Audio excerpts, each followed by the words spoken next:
Red stories में आप सबका स्वागत है। यहाँ मिलती हैं ऐसी कहानियाँ जो दिमाग हिला देंगी। हमारी कम्युनिटी का हिस्सा बनने और हमें सपोर्ट करने के लिए वीडियो को फटाफट लाइक ठोको और चैनल को सब्सक्राइब कर लो। कहानी शुरू होने से पहले नीचे कमेंट में बताओ, अगर तुम हीरो की जगह होते तो क्या करते। तो चलो अब कान खोलकर सुनना, क्योंकि यह कहानी प्यार, भरोसे और टूटे हुए सपनों की है। मेरी 23 साल की प्रेमिका, जिसके साथ मैं लगभग 2 साल से था, ने मुझे धोखा दिया। हमारी लंबे समय से नियोजित यात्रा रद्द कर दी और मुझसे रिश्ता तोड़ लिया। यह सब एक साथ हुआ और मेरे लिए यह सबसे अपवित्र त्रिमूर्ति जैसी थी। मैं इस बात के शोक में डूब गया कि क्या हो सकता था, गहरे अवसाद में चला गया और अपने जीवन व भविष्य के प्रति पूरी तरह उदासीन हो गया। चलिए मैं थोड़ी पृष्ठभूमि बताता हूँ। मैं अपनी पूर्व प्रेमिका प्रिया से नवंबर 2021 के अंत में मिला था। उसने पहले कभी किसी लड़के के साथ रिश्ता नहीं बनाया था और हाल ही में एक जहरीले, अपमानजनक रिश्ते से बाहर आई थी, जहां उसे धोखा मिला था। हम एक डेटिंग ऐप पर मिले और फिर सोशल मीडिया पर बातें शुरू हुई। एक दिन उसने पूछा कि क्या वह कभी मेरे घर आकर फिल्म देख सकती है या कुछ और कर सकती है। मैं समझ गया कि इसका क्या मतलब था। मैंने हामी भर दी और हमने शहर में मिलने का फैसला किया। वह मेरे घर के बहुत पास रहती थी, बस 1-2 बस स्टॉप दूर, इसलिए हम एक ही बस में गए। उसे डरावने मेकअप का शौक था और मैं सोच रहा था कि शायद सामने कोई अजीब चेहरा होगा, फिर भी मैं उसे मौका देना चाहता था। उस समय मैं अपने पिछले 10 महीने पुराने रिश्ते के टूटने के दर्द से उबर ही रहा था। वह रिश्ता दुखद था, लेकिन इतना उथल-पुथल भरा नहीं। बस में उससे मिलने के बाद शुरू में वह मुझे अजीब लगी। 20 मिनट बाद मैं आगे कुछ न करने का मन बना चुका था। लेकिन कॉफी शॉप में बैठते ही हमारे बीच गहरी बातचीत हुई और सब कुछ बदल गया। वह जुड़ाव अचानक और अवर्णनीय था। मेरा पूरा नजरिया बदल गया। हम मेरे घर लौटे, फिल्म देखी और उस रात एक हो गए। उस पल के बाद सब कुछ जन्नत जैसा लगने लगा। मैं उससे दुनिया से ज्यादा, खुद से ज्यादा प्यार करने लगा। उसने कहा कि वह मेरी वजह से अपनी जिंदगी में सबसे ज्यादा खुश है और मैं उसके जीवन का सबसे अच्छा इंसान हूँ। हम साथ में फिल्में देखते, खेल खेलते, मैं गिटार बजाता, हम घूमने जाते। उसके साथ बिताया हर पल खास था। हम 2021 के बाकी समय और पूरे 2022 में साथ रहे।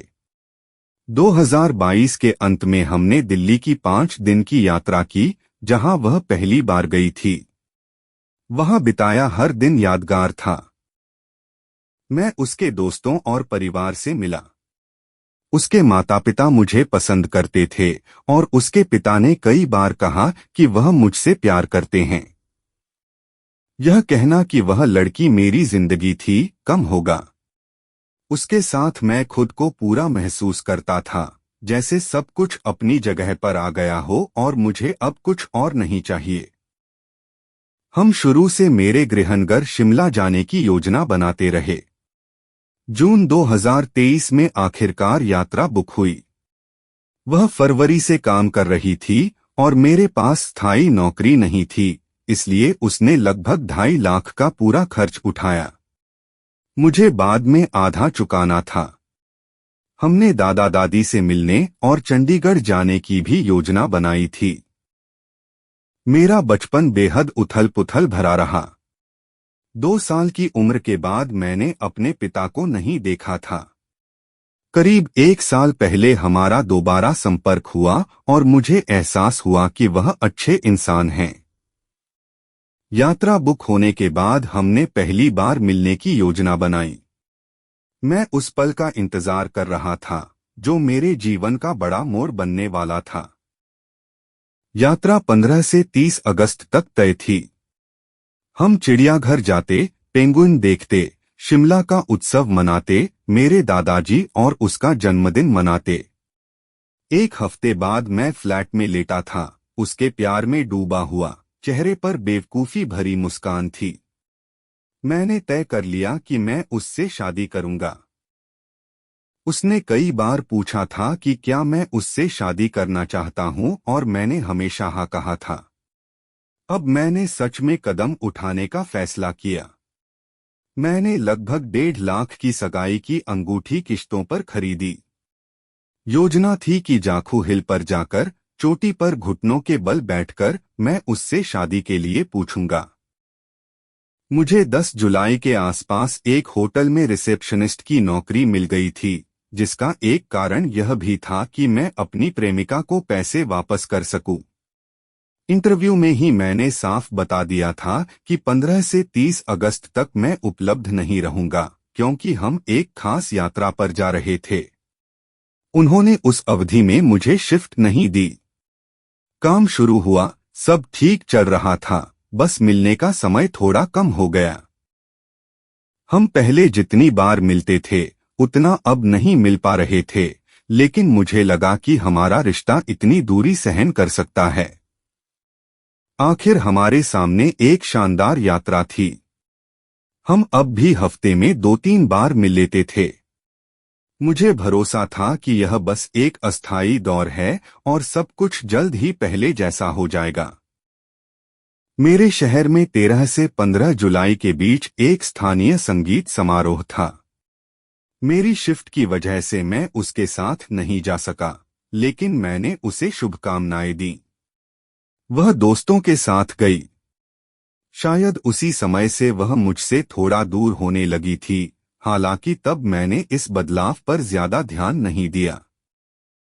उस दौरान हम केवल 2 बार मिले, जबकि हम आसानी से 5-6 बार मिल सकते थे। जब भी मिले मुझे लगने लगा कि कुछ ठीक नहीं है। वह गोलमोल बातें करने लगी, अपने भविष्य और हमारे रिश्ते को लेकर अनिश्चित लगती थी। यह सब मेरे लिए नया था। मैंने खुद को दोष दिया कि शायद मुझसे ही कुछ कमी हो रही है। हमने इस पर बात की और उसने कहा कि वह रिश्ता खत्म नहीं करना चाहती। हमने साथ फिल्में देखीं और कुछ दिनों बाद सब कुछ फिर से सामान्य लगने लगा। मैंने मान लिया कि यह बस एक छोटा सा उतार चढ़ाव था और इसे दिमाग से निकाल दिया। मुझे लगा कि अब सब सही हो गया है। 19 से 21 जुलाई तक पास के शहर में एक और संगीत समारोह था। इस बार भी मैं काम के कारण नहीं जा सका। उसी दौरान उसने सोशल मीडिया पर अपनी लोकेशन शेयरिंग बंद कर दी। मैंने इस पर ध्यान दिया क्योंकि उसने 2 साल में ऐसा कभी नहीं किया था। मुझे अजीब लगा, लेकिन मैंने खुद को शांत रखा। मैंने उसे एक लंबा संदेश भेजा, बस इतना कहा कि मुझे लगता है हाल में हमारे बीच बातचीत कम हो गई है। लेकिन उसने इसे गलत तरह से लिया और बहस हो गई, जो मुझे अकेला छोड़ दो पर खत्म हुई। मैं समझ ही नहीं पाया कि यह सब अचानक क्यों हो रहा है। 1 अगस्त की बात है। मैंने सोचा कि मुझे बेहतर प्रेमी बनना चाहिए। मैं फूल और उसकी पसंदीदा मिठाई लेकर उसके घर पहुंचा। उसके कमरे में सूटकेस रखे थे। मैंने उसे सरप्राइज दिया, लेकिन वह खुश नहीं दिखी। उस पल मुझे लगा कि कुछ बहुत गलत है, हालांकि सच अभी भी साफ नहीं था। अगले दिन उसने अचानक कहा कि वह अभी मेरे घर आ रही है। मैं नहाने की तैयारी में था, फिर भी जल्दी जल्दी सामान लेकर लौटा। वह आई, बैठी और बोली कि उसे मुझे कुछ बताना है। हम बैठे और एक अजीब सी खामोशी छा गई, जिसने मेरे दिल को और भारी कर दिया। फिर उसने कहा, मैंने तुम्हें धोखा दिया है। मैं सन्न रह गया। मुझे समझ नहीं आया कि क्या कहूं। मैंने पूछा कि वह कौन था। उसने कहा कि वह नहीं बताएगी, बस इतना बताया कि उसी लड़के के साथ 3 बार ऐसा हुआ। मैंने सवाल किए, क्या तुम उससे प्यार करती हो? क्या वह मुझसे बेहतर है? हर जवाब था नहीं। तो एक लंबी खामोशी के बाद मैंने उससे पूछा, तो फिर तुमने ऐसा क्यों किया? उसने कहा, मुझे नहीं पता। उसने कहा कि उसका और उस लड़के का उस मामले में सब खत्म हो गया है, कि वह उसके साथ फिर कभी ऐसा कुछ नहीं करने वाली। उसने पूछा कि क्या मैं चाहता हूं कि वह चली जाए, और सोचने के बाद मैंने कहा हाँ। तो वह चली गई। मेरा दिमाग और दिल दौड़ रहे थे। मुझे नहीं पता था कि क्या करूं। मैं इस बात को समझ भी नहीं पा रहा था। मैंने उसकी सबसे अच्छी दोस्त को फोन किया और कहा, सुनो, प्रिया ने मुझे बताया है कि उसने मुझे धोखा दिया है। उसने उस लड़के का नाम बताया था, लेकिन मेरे विचार उलझे हुए हैं। वह कौन था फिर से? बिना किसी हिचकिचाहट के उसने उसका नाम राहुल बता दिया। यह सुनते ही मेरे भीतर कुछ टूट गया, जैसे किसी ने आखिरी शक को भी सच में बदल दिया हो। मैंने तुरंत उस लड़के को फोन किया। मैंने उसे दृढ़ता से कहा कि वह उससे तुरंत सारा संपर्क खत्म कर दे, वरना परिणाम गंभीर होंगे। वह सचमुच डरा हुआ लग रहा था और मैंने फोन काट दिया। उस पल गुस्सा, अपमान और असहायता सब एक साथ मेरे अंदर उफान मार रहे थे। यहाँ यह सब हुआ था, उसने मुझे धोखा दिया था, कथित तौर पर नशे की हालत में इस लड़के के साथ। यह ध्यान देने योग्य है कि वह हमारे रिश्ते के बारे में अच्छी तरह से जानता था। यह पहली बार शुरुआती संगीत समारोह के दौरान एक और दोस्त के घर पर हुआ था।